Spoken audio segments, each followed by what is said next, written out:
Just a quick side note before this video begins, for some reason my microphone is really messed up in this, so I apologise for that in advance. Hi YouTube, it's Joshua Miles and welcome back to my channel. Today's episode is going to be yet another solved case, but it isn't for my Curious Case series. Every month I'm going to be posting one episode covering cults as part of a new series, Cold Cults. We're going to be delving deep into the world of the lesser known cults and bring to light the truth of what happened. So get comfortable, grab a cup of tea and get ready. This is Cold Cults.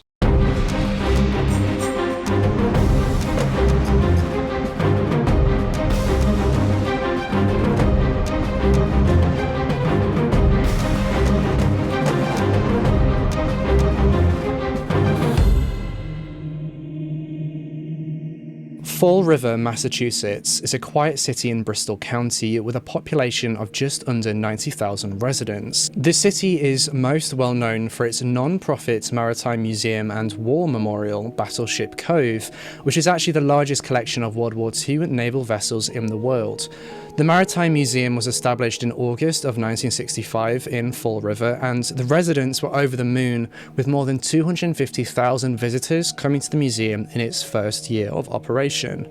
Though not 14 years later, the residents of Fall River would be plagued with rumours of satanic cults and devil worshippers in the area, and when a 17-year-old girl was found dead on the 13th of October 1979, the rumours turned into widespread panic. But this wasn't the first time a major tragedy struck Fall River. Almost 100 years earlier, in August of 1892, the residents of the city woke up to discover a brutal double homicide had taken place. Lizzie Borden stood accused of the axe murders of both her parents. Interestingly, Lizzie was acquitted of the murder charges, but the story remains a commonly discussed topic in local pop culture mythology. As a quick side note, today Lizzie Borden's home, where her parents were murdered, has become a bed and breakfast museum dedicated to the tale. Back in 1979, the story of Lizzie Borden and what happened to her family was still a much discussed topic. Some people believed that Lizzie Borden had become possessed by the devil, which made her do it, despite her acquittal. Others believe Lizzie Borden's parents had been killed as part of a satanic ritual by a cult practicing in the local woods. So when the discovery of a 17-year-old girl's body was made, the somewhat unfounded theory began to circulate that the devil-worshipping cults had returned to Fall River. At 5:30 a.m. on the 13th of October 1979, a couple of women jogging along the track at the Fall River High School discovered the 17-year-old's body laying face down in a pool of blood underneath the bleachers, and they immediately contacted the police. When investigators arrived on the scene, they noticed that the girl was naked from the waist down. The girl's wrists had been bound in front of her with fishing line, and a medical examination confirmed the investigators' worst suspicions. There were signs of sexual assault and torture. She had sustained multiple skull fractures along with numerous lacerations to the head. The girl's face had been completely mutilated, and nearby bloodied rocks began to give the detectives clues as to what had happened. The authorities began to collect all the nearby rocks and stones that had blood splatterings and took them into evidence. The police theorized that the rocks had been used as one of the murder weapons. But why had this happened, and who was the girl? An autopsy was conducted on the Jane Doe's body, which determined that she had further sustained numerous lacerations on her arms and torso from a blade, a secondary murder weapon. The investigators began to theorize that whoever had done this to the girl had wanted her dead, and had begun the attack with a blade before progressing to bludgeoning with a rock to, quote, finish the job. Fortunately for the Jane Doe, the authorities were able to identify her as 17-year-old Doreen Levesque. Doreen was from the nearby city of New Bedford and had run away from her family home after dropping out of high school. Not all too much information is available online to give us a solid solid understanding of who Doreen was, her hopes and dreams, and the exact circumstances that led her to running away. But what we do know is that after leaving New Bedford, Doreen turned to sex work in order to support herself. Doreen had been described by those who knew her as a very beautiful young woman who didn't have any real enemies. Her parents would later describe Doreen as being a rebel who was determined to go her own way. She would frequently get into trouble at both home and school, but nothing serious enough to warrant too much concern. Unfortunately for Doreen, she didn't live long enough to take a different path in life. At her funeral, a letter that Doreen had written to Jesus was read aloud. It read, "Dear Jesus, I hope I spelled your name right. Thank you for everything you've done for me and anything you might do. Someday I would like to be with you in heaven. If I have trouble following you, I would like for you to help me." This was read alongside poetry that she had also written. The medical examiner that had conducted the autopsy on Doreen had suggested that it seems like more than one person was involved in the homicide due to the use of multiple weapons. Investigators also found indications which they perceived as potentially ritualistic, leading them to believe that their worst fears had come true. The satanic cult had returned to River Falls, though they knew that the satanic cult was just a myth, rumour, and nothing more. The police were at a loss for who might have done this to Doreen, and so they decided to go to the streets where Doreen worked to uncover more information, any rumours on the streets or anything like that. The police had a handful of informants that worked on Bedford Street, the street at the time that was well known as a hub for sex work. However, after several months of trying to obtain even a whisper of information, the police were unsuccessful. Doreen's case went cold. That was until the 26th of January 1980, when another body was discovered. A dog walker was walking his beagle along a path behind an abandoned printing factory when the dog took scent of something and began to rummage through the undergrowth. The dog walker quickly realised that the dog had begun eating something, thinking that maybe the dog had found a dead animal. He tugged on the dog's leash to pull it back. That was when the dog walker realised that the dog had been eating at something with clothes. The dog walker soon realised that laying before him was a frozen, discoloured body of a woman. Winter temperatures had actually preserved the remains, preventing too much decomposition. Comparisons are quickly drawn between Doreen and this victim. Both were found partially nude, both had their hands tied together, and both had their skulls crushed by rocks. Interestingly, the investigators noticed that the latest victim was lying on top of a huge stone, which they actually compared to that of an altar. Unlike with Doreen, the coroner was unable to find any evidence of sexual assault, though small shards of concrete were discovered in the victim's hair, which indicated that the primary murder weapon was that of a concrete block or brick. The murdered woman was soon identified to be 19-year-old Barbara Reposa. Just a quick side note, some sources list Barbara as being 19 years old at the time of her death, while others list her as being 22 years old. Barbara, like Doreen, was a sex worker who worked on the same street as Doreen. It's important to note that Barbara had actually been reported missing about a month after Doreen's remains had been discovered by her boyfriend at the time, 44-year-old Andy Maltius. Andy had come into the Fall River police station with concerns for his girlfriend's safety and mentioned something about a satanic cult. He also claimed to have information pertaining to the murder of Doreen, so the police arranged to have an interview with Andy to try and find out exactly what he knew.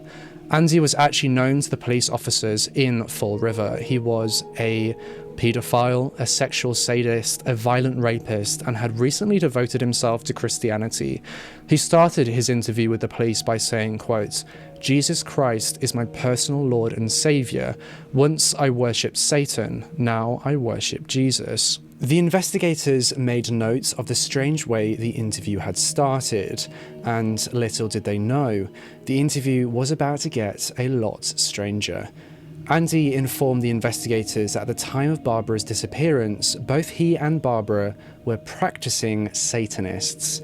It's important to note at this point in the episode that when I speak about Satanism and Satanists, I'm not referring to the Church of Satan religion, which is actually a very peaceful faith.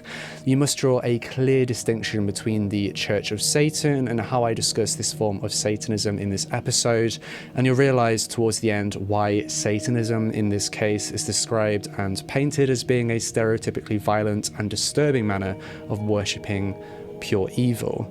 Going forward in this episode, I will be using the term stereotypical Satanism, also known as theistic. I don't know how you pronounce it. Satan. I'm going to say stereotypical because that's what I can pronounce, to avoid confusion.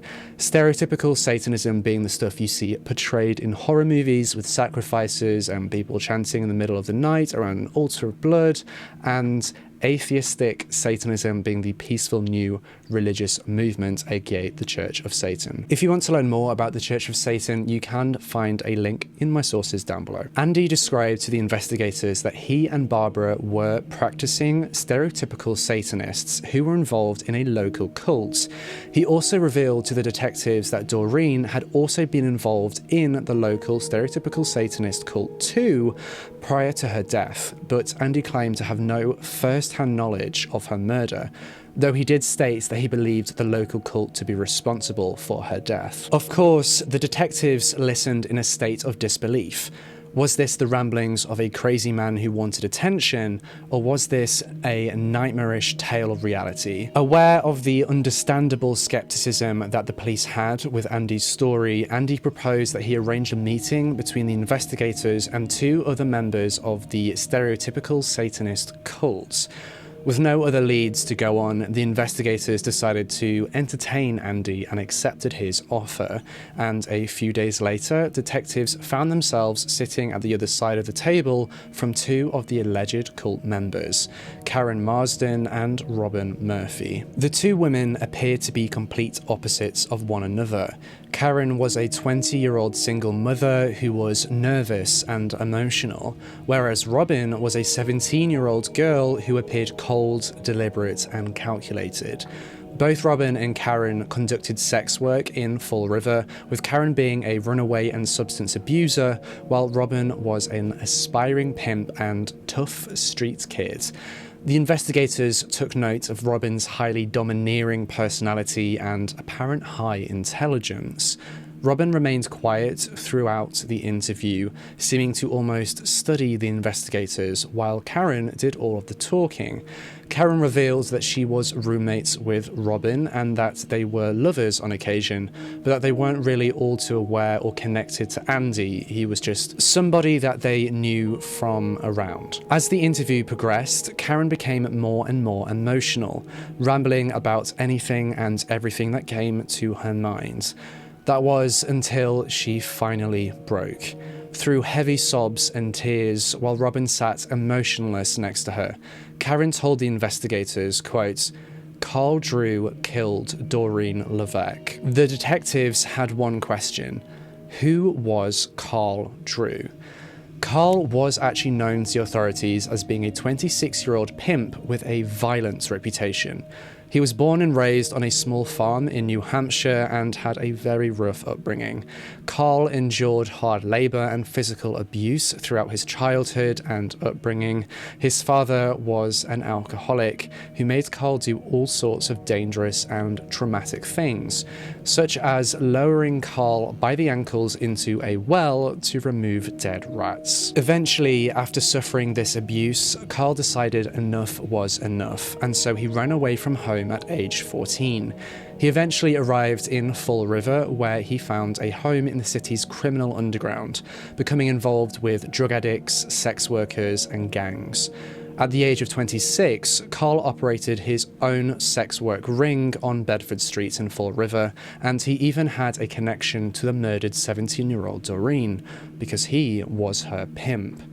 Carl fit the criminal profile of the perpetrator, but the police were missing one thing. They had nothing that actually linked Carl to the murder of Doreen. The only shred of a link they had was the testimony of a nervous and emotional substance abuser, Karen. The investigators decided that their best bet was to bring Karen back in for questioning to ascertain more details from her.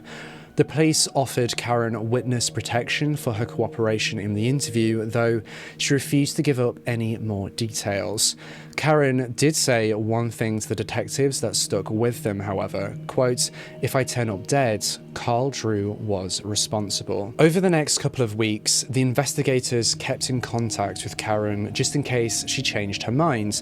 They wanted to know as much as they could about the now nicknamed Fall River cult.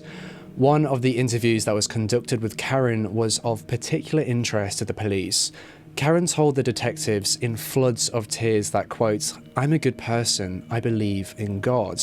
She went on to tell the authorities that she expected the consequences of her betrayal to the cult to be severe, potentially life-threatening. Karen described the River Fall cult as being spearheaded by Carl Drew. Carl had organised his sex work ring as a stereotypical satanic cult, which he allegedly ruled with an iron fist. He called himself the Son of Satan. He would threaten the girls that worked for him with, quote, "Satan will take his toll." Now, Karen was a devoted Christian woman, and this threat to her meant more than just a violent death, but it also meant that her soul would be sacrificed and thrown into the pits of hell for eternity. At this point in the investigation, another sex worker called Carol Fletcher had come forward to the authorities with more information about her own ties to the cult. It was then that Carol and Karen took the police to the Freetown State Forest. The two women claimed that it was within this forest that the Fall River cults conducted their meetings at night. Carol and Karen walked through the forest until they reached a green algae-covered pond. Karen explained that it was in that pond that Cole told her he would dump her body after, quote, "injecting battery acid into her veins and offering her soul to Satan if she were to speak to the authorities." Another woman actually came forward to the authorities who worked for Carl and told them that Carl had created and planned a retribution against the woman who had gotten her arrested for prostitution. Allegedly, quote, "he said he was going to kill her for it, tie her to a tree to be sacrificed and pour warm blood from a live goat all over her face." These testimonies collectively building against Carl were fairly damning. The authorities just needed that final piece of solid evidence to connect him directly to either of the murders, though it soon became clear that Carl wasn't the only key player within the Fall River cult. Karen's roommate and lover, 17-year-old cold and calculated Robin Murphy, had a dark side that was slowly being revealed to the detectives. As it turns out, way before the Fall River cult had even formed, Robin had a direct interest in everything occult.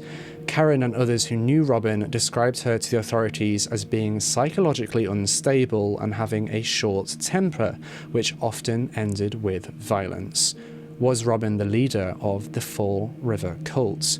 What was her involvement? Before the detectives could ponder on these questions any further, Andy Maltius, Barbara's boyfriend, contacted the investigators, claiming to have received details of the murder in a psychic dream. There exists transcripts of the interview with authorities that they had with Andy regarding a psychic dream, but they are rather graphic and violent, so I won't be discussing them in detail in this episode.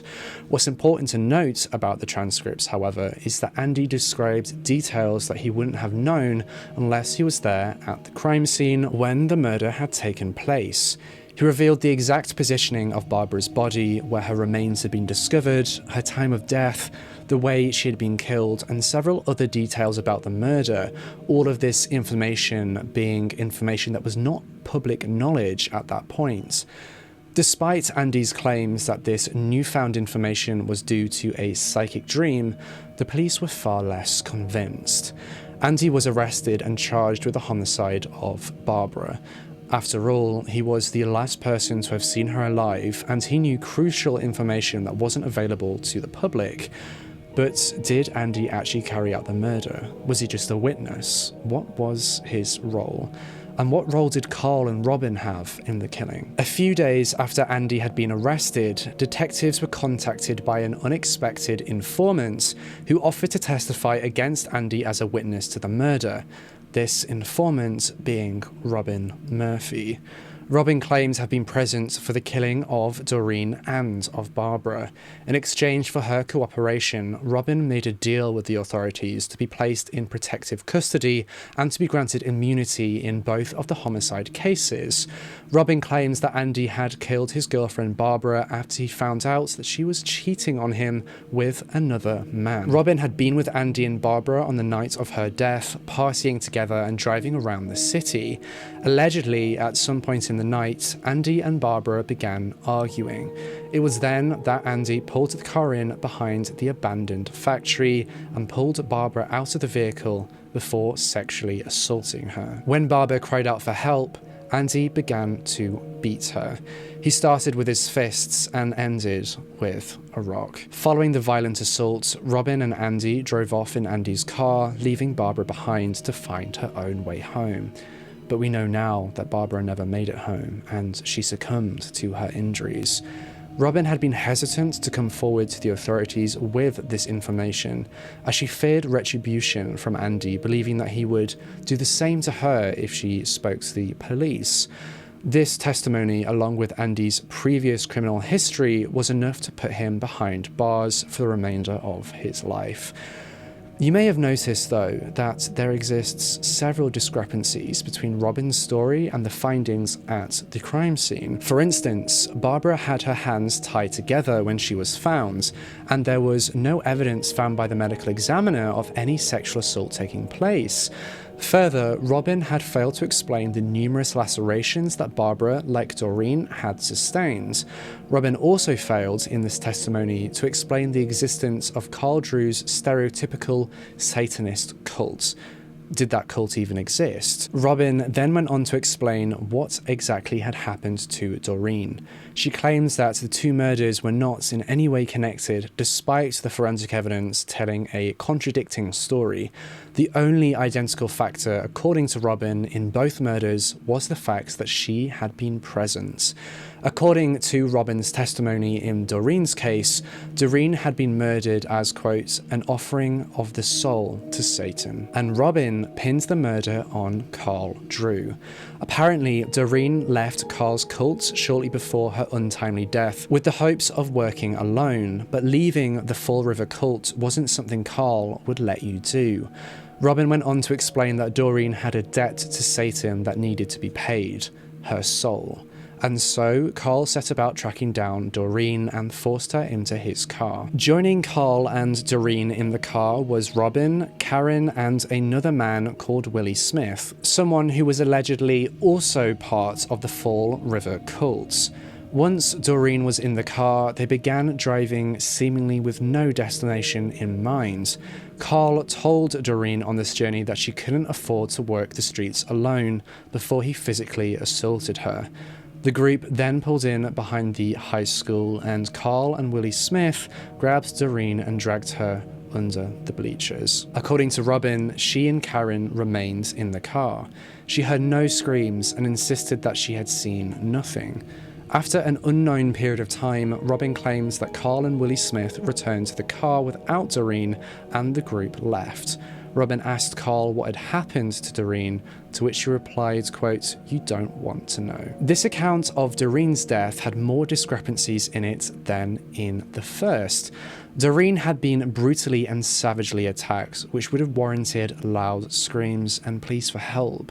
The police decided that they wanted to talk with Karen about Robin's account to see if there was any truth behind it. However, on the 9th of February 1980, Karen was reported as missing. 2 months later, in April of 1980, a man stumbled across the top half of a human's skull while clearing a section of land. After reporting it to the authorities, the police ordered a detailed search of the area to try to uncover any further evidence. The police's search uncovered the decomposing remains of 3 cats, sheep bones, and clumps of human hair. They further discovered some jewellery, a singular high-heeled shoe, and a piece of a woman's sweater that had been torn off. After bringing the skull back to the lab, forensic tests revealed that it belonged to Karen Marsden. Karen had been insistent with expressing her fears to the authorities that she would be the next victim in the Fall River cult's murderous rampage. She knew that she was to be sacrificed next by the cult. It wasn't long after the news broke that Karen had been found dead that a woman came forward with information that would change the investigation on its head. The woman was a former sex worker called Maureen, and she told the authorities that she had hosted a number of stereotypical satanic gatherings for the Fall River cult in her apartment. It also transpired that she was also Robin Murphy's ex-lover. That was when Maureen unveiled a critical piece of information. During a phone call with Robin, Robin had admitted to murdering Karen.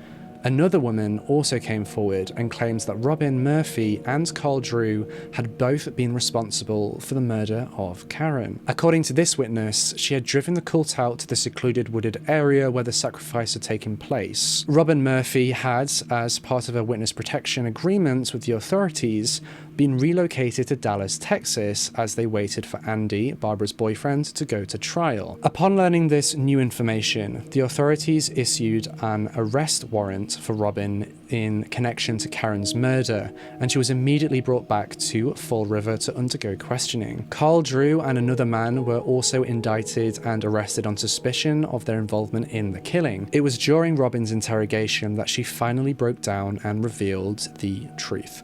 Quick side note, Robin would actually change her story a few times during the trial and during parole hearings later on, so this isn't the whole truth, but it is likely the closest we'll get to it. According to Robin, Karen Marsden had become way too much of a liability. There were rumours that Karen had been speaking to the police, and Robin knew that Karen had been a witness to the murder of Doreen. Robin and Carl Drew had an emergency meeting to try and figure out what they should do next, and together they decided that the only thing they could do was to get rid of her. And so Robin, Carl Drew, and one of Carl's friends, who is called Carl Davis, but we'll refer to him as Davis in this episode. Side note, it was actually Davis that was the other man indicted and arrested in connection to Karen's death, all took part in the murder. Robin claims that Carl Drew forced her to take part, but it seems this was just an attempt to cover her own back. The group picked up Karen and drove to a wooded area before Robin dragged Karen from the car by her hair. Robin, Carl Drew, Davis, and the witness from earlier who had reported Robin and Carl Drew as Karen's murderers all took part in a ritualistic stoning of Karen, after which Carl Drew took a knife and cut one of Karen's fingers off to, quote, make her feel pain. Carl then broke Karen's neck with his bare hands. Robin then took a knife and, under the alleged commands of Carl Drew, slit Karen's throat. It was then that Carl and Davis fully beheaded Karen and began to use her decapitated head as a ball to kick around. After all of that, Carl Drew took the knife and carved an X into Karen's torso while speaking in tongues, allegedly offering her soul up to Satan, following which he dipped his thumb in Karen's blood and made an X on Robin's forehead. Apparently, it was then that Robin was allegedly made to perform oral sex on Karen's remains. Finally, Karen's beheaded remains were dumped into the woods, covered in gasoline and burnt to ashes. The trials against Andy Maltius, Carl Drew, Robin Murphy, and Davis were a media frenzy. Headlines ran screaming of satanistic sacrifices, torture, and murder. Andy's trial was the first out of the group to take place, and as a result of it, in January of 1981, he was found guilty of first-degree murder of his girlfriend Barbara Raposa, and was handed a life sentence without the possibility of parole. According to some sources, the trial against Andy was predominantly based on Robin Murphy's testimony against him, and eventually Andy died of cancer in 1998 behind bars. Robin Murphy's trial was interesting, to say the least. Her immunity deal was upheld for her involvement in Barbara and Doreen's murders, and so she wasn't prosecuted in those cases. Her lawyer convinced the court that Robin, who was 17 at the time of the murders, had been under the powerful influence of the Fall River cult, which saw her actually being allowed to plead guilty to second-degree murder in exchange for further testimony against the rest of the group. Ultimately, Robin Murphy was given a life sentence with the possibility of parole for her part in the crimes, and after serving 24 years, she was released in June of 2004. Robin actually went on to break her parole conditions and returned to prison 7 years after her release, which is where I believe she remains to this day. The trial against Davis completely fell apart, and he actually never ended up taking the stand for the trial for any of his involvement in the murders. Interestingly, he was actually arrested a year after the trials for beating up a 3-month pregnant woman and stabbing her in the head because she had knowledge that would implicate Davis and Robin in Karen's murder. David ended up serving 7 years for the attack and is now, I believe, a free man. The final person in this case to be brought to trial was Carl Drew. Carl was found guilty of first-degree murder for the murder of Karen Marsden and was given a life sentence without the possibility of parole. Carl has since attempted to appeal those charges, but none of his appeals have been successful. It's heartbreaking and important to note that the murder of Doreen Levesque never went to trial. Justice was never found for Doreen. We may never know the truth of what actually happened in the Fall River cult. Some believe the cult was a facade to provide justification for the murders. Others, a device to instill fear in Carl Drew's employees. Others believe they did actually worship Satan. The cult was sensationalized and almost glorified by the media's coverage in this case. It perhaps played a much smaller role than is made out to be. Whatever the case, complete justice was never truly found. But what do you think of this case? Let me know in the comments section down below. I wanted to start off the Cold Cults series with a bridge between my usual Curious Case series and the Cult series. In following episodes, we'll be delving deep into real cults and uncovering their deepest secrets. Follow me over on Instagram and Twitter. My handle on both platforms is @itsjoshuamilesyt. Make sure you subscribe to this channel and you hit that bell icon so you can be notified every single time I post a brand new true crime video. And with all that being said, I'll see you in the next case.